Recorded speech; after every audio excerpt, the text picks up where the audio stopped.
আজকে আমাদের গন্তব্য হচ্ছে নোয়াখালীর হাতিয়ার অন্তর্গত ছোট্ট একটি দ্বীপ ভাসানচর। আমার সাথে সফরসঙ্গী হিসেবে রয়েছেন আবদুল্লাহ আল মামুন এবং এইটি ভাষা শহীদ আব্দুল জব্বার সিট্যাকের ক্যাপ্টেন মোহাম্মদ বেলায়েত হোসেন। এটি খুব ছোট্ট একটি দ্বীপ যেখানে রোহিঙ্গাদের জন্য অস্থায়ী বসতি স্থাপন করা হয়েছে। আমরা এখন আছি সোনাপুর 0 পয়েন্ট। এখান থেকে আমরা সিএনজিতে উঠব। আমি আপনাদেরকে প্রথমেই বলে রাখি যে এই দ্বীপটি সর্বসাধারণের জন্য কিন্তু উন্মুক্ত না। আপনারা চাইলেও কিন্তু এই দ্বীপের ভিতরে ঢুকতে পারবেন না। এই দ্বীপের যে প্রধান ফটক রয়েছে সেখানে আপনাকে কার্ড দেখিয়ে ঢুকতে হবে। যদি আপনি এনজিও অথবা জাতিসংঘ এবং সরকারি কোনো সংস্থা বা মানবাধিকার সংস্থার কোনো কর্মী হয়ে থাকেন, সেক্ষেত্রে আপনি সেখানে ঢোকার অ্যাক্সেস পাবেন, তাও অনেক জবাবদিহি করতে হবে আপনাকে। ফজরের সালাত শেষ করেই সেই ভোর 6টা থেকে আমরা আমাদের গন্তব্যের দিকে ছুটছি। আমাদের সিট্যাক ছেড়ে দেবে সকাল 8টায়। প্রায় 1 ঘন্টা সিএনজি ভ্রমণের পর আমরা চেয়ারম্যান ঘাট পৌঁছাই। চেয়ারম্যান ঘাট থেকে আমরা হেঁটে হেঁটেই চটলার ঘাট চলে আসি। এই চটলার ঘাটেই আমাদের এটি ভাষা শহীদ আব্দুল জব্বার সিট্যাক অবস্থান করছে। আমরা কিছুক্ষণের মধ্যেই সিট্যাকে উঠে যাব ইনশাআল্লাহ। আমাদের ক্যাপ্টেন স্যারের হাতে রয়েছে তেলাপিয়া মাছ। আমাদের দুপুরের খাবারে কিন্তু এই তেলাপিয়া মাছ ভাজিও থাকবে। আমরা সকালে খাওয়ার জন্য কিছু নাস্তা নিয়ে নিই এখান থেকে। ওই যে দূরে দেখতেছেন আমাদের সিট্যাকটা দাঁড়িয়ে আছে, আমরা এখানেই উঠব ইনশাআল্লাহ। কিছুক্ষণের মধ্যেই এই সিট্যাকটি ছেড়ে দেবে।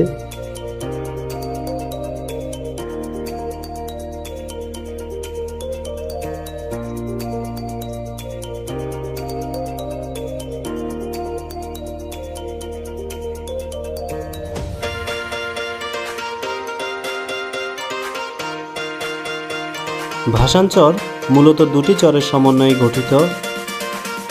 একটি হচ্ছে ঠ্যাঙ্গার চর এবং অপরটি জালিয়ার চর।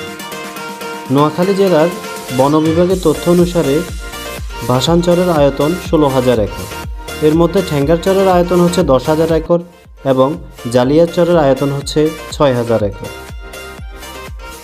দৈর্ঘ্য 8 কিলোমিটার এবং এর প্রস্থ হচ্ছে 4.5 কিলোমিটার।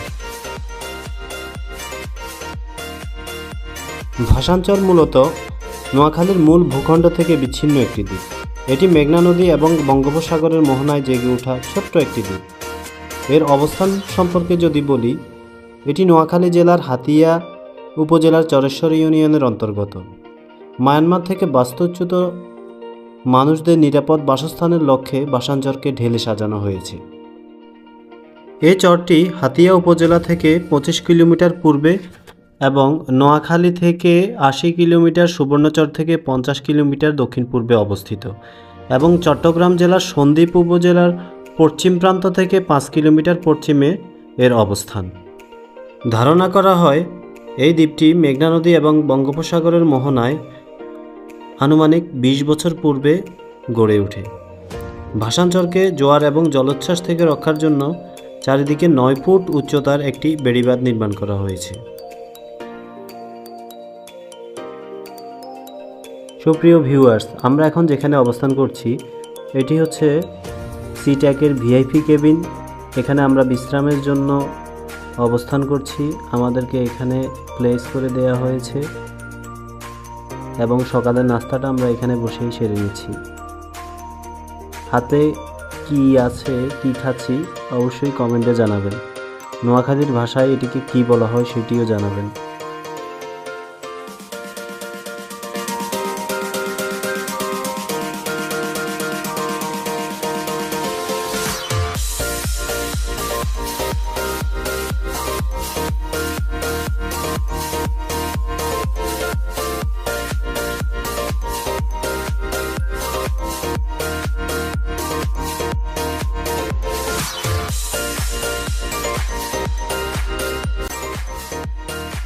হাতিয়া থেকে ঠ্যাঙ্গারচর যেতে সময় লাগে 2.5 থেকে প্রায় 3 ঘন্টার মতো।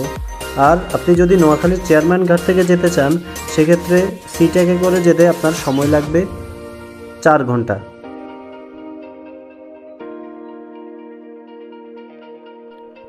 এক সময়কার বসবাসের অযোগ্য এই দ্বীপটি অত্যন্ত ঘূর্ণিঝড়প্রবণ এবং জোয়ার, জলোচ্ছ্বাস, বন্যা সবসময় লেগেই থাকতো। তাই বর্তমানে এটি বিভিন্ন স্থানে বালু ফেলে উঁচু করা হয়েছে।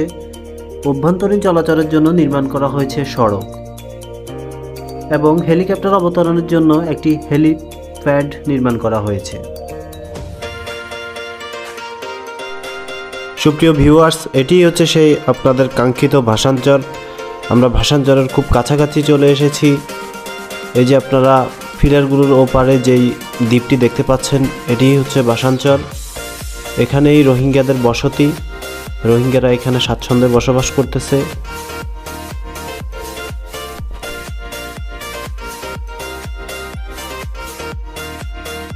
প্রায় 20 থেকে 25 বছর পূর্বে এই দ্বীপটি বঙ্গোপসাগরের বুক চিরে গড়ে ওঠে। পূর্বে নাকি এই দ্বীপটি বন ও মহিষের অভয়ারণ্য ছিল।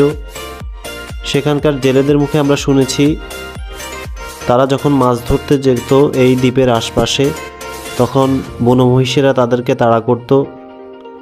তারা ভয়েও এই দ্বীপে যেত না। কিন্তু বর্তমানে নৌবাহিনীর অক্লান্ত পরিশ্রমে, নৌবাহিনীর অক্লান্ত চেষ্টায় এই দ্বীপটি বসবাসের উপযোগী করে তোলা হয়েছে এবং রোহিঙ্গারা এখানে খুব স্বাচ্ছন্দ্যেই বসবাস করছে।